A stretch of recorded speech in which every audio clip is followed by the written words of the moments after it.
Unveiling the meaning of matrimony. Hello dear learners. Today, we're diving into the beautiful world of words and uncovering the meaning and usage of the term matrimony. This word has deep roots in history and culture, and by the end of this video, you'll not only understand its meaning but also how to use it effectively.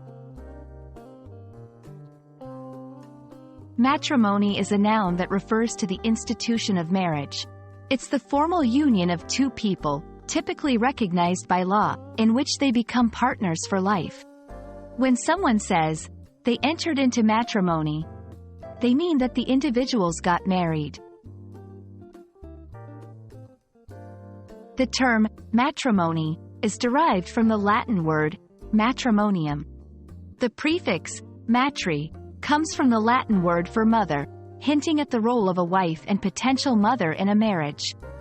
So, when we use the word matrimony, we're tapping into ancient linguistic roots that underscore the importance and sanctity of marriage.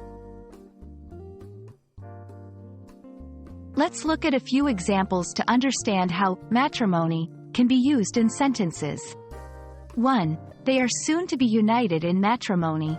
2. The Church has always held a sacred view of matrimony. 3. Their 50 years of matrimony is a testament to their undying love for each other. It's always useful to know some synonyms, especially when learning a new word.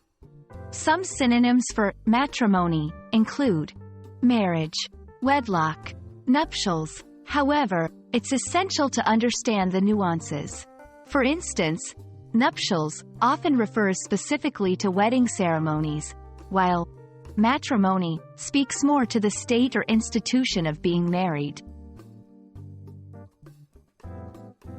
So, there you have it. Matrimony is not just a term about marriage but a word with historical significance and depth. It's fascinating how language can not only help us communicate but also connect us with centuries of human experience and culture. We hope this video illuminated the term matrimony for you. Until next time, keep learning and exploring the world of words.